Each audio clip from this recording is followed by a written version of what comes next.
বাংলাদেশ বিমান বাহিনীর আধুনিকায়নের লক্ষ্যে চীনের তৈরি ২০টি জে-10সি মাল্টিরোল ফাইটার জেট ক্রয়ের সিদ্ধান্ত দক্ষিণ এশিয়ার আকাশসীমায় এক বিশাল কৌশলগত পরিবর্তন আনতে যাচ্ছে।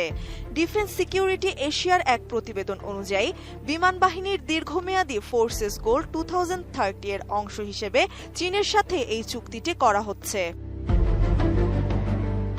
বর্তমান বহরে থাকা পুরনো যুদ্ধ বিমানগুলো পরিবর্তন করে আকাশসীমার সার্বভৌমত্ব রক্ষা ও সামুদ্রিক নিরাপত্তা জোরদার করতে এই আধুনিক ফাইটার জেটগুলো কেনার সিদ্ধান্ত নেওয়া হয়েছে। 2026 থেকে 2027 সালের মধ্যে এই যুদ্ধ বিমানগুলো বাংলাদেশে পৌঁছানোর কথা রয়েছে।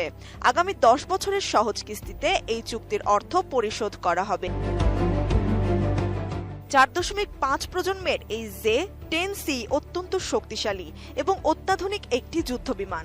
এটি বিশেষ রাডার সিস্টেমে সজ্জিত, যা একসাথে একাধিক লক্ষ্যবস্তু ট্র্যাক করতে পারে এবং শত্রুপক্ষের ইলেকট্রনিক জ্যামিং প্রতিরোধে অত্যন্ত কার্যকর।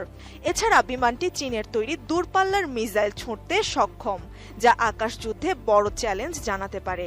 2025 সালের মে মাসে ভারত ও পাকিস্তানের মধ্যকার আকাশ যুদ্ধে এই ফাইটার জেটের দুর্দান্ত কার্যকারিতা দেখার পর এর প্রতি বাংলাদেশের আগ্রহ বাড়ে।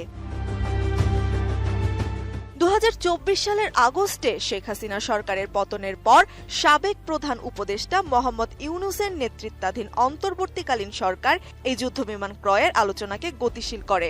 পরবর্তীতে 2026 সালের ফেব্রুয়ারির নির্বাচনের পর গঠিত বিএনপি নেতৃত্বাধীন সরকারও এই প্রতিরক্ষা নীতি সচল রেখেছে। এই চুক্তি ঢাকা ও বেইজিং এর সামরিক সম্পর্ককে এক অভূতপূর্ব উচ্চতায় নিয়ে যাচ্ছে, যা ভারতের পূর্ব সীমান্তে নতুন নিরাপত্তা সমীকরণ তৈরি করেছে। বাংলাদেশের এই সামরিক কেনাকাটা ভারতের প্রতিরক্ষা মহলে গভীর উদ্বেগের জন্ম দিয়েছে।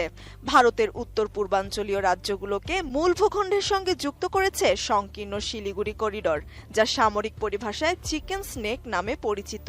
ভারতের সামরিক পরিকল্পনাবিদদের আশঙ্কা, বাংলাদেশের উত্তরাঞ্চলীয় বিমান ঘাঁটিগুলোতে এই আধুনিক চীনা ফাইটার জেট মোতায়েন করা হলে তা শিলিগুড়ি করিডরের নিরাপত্তার জন্য বড় কৌশলগত চাপ সৃষ্টি করবে। এই চুক্তির আওতায় শুধু যুদ্ধ বিমানই নয়, বরং পাইলট ও ক্রু ট্রেনিং এবং দীর্ঘমেয়াদী রক্ষণাবেক্ষণ সুবিধাও দেবে চীন।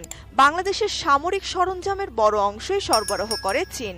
সাবমেরিন ও যুদ্ধজাহাজের পর এবার অত্যাধুনিক যুদ্ধবিমান সরবরাহের মাধ্যমে ঢাকার প্রতিরক্ষা খাতে বেইজিংয়ের অবস্থান আরও দৃঢ় হচ্ছে। যদিও এই চুক্তিকে সম্পূর্ণ নিজস্ব সার্বভৌম সিদ্ধান্ত হিসেবে দেখছে বাংলাদেশ,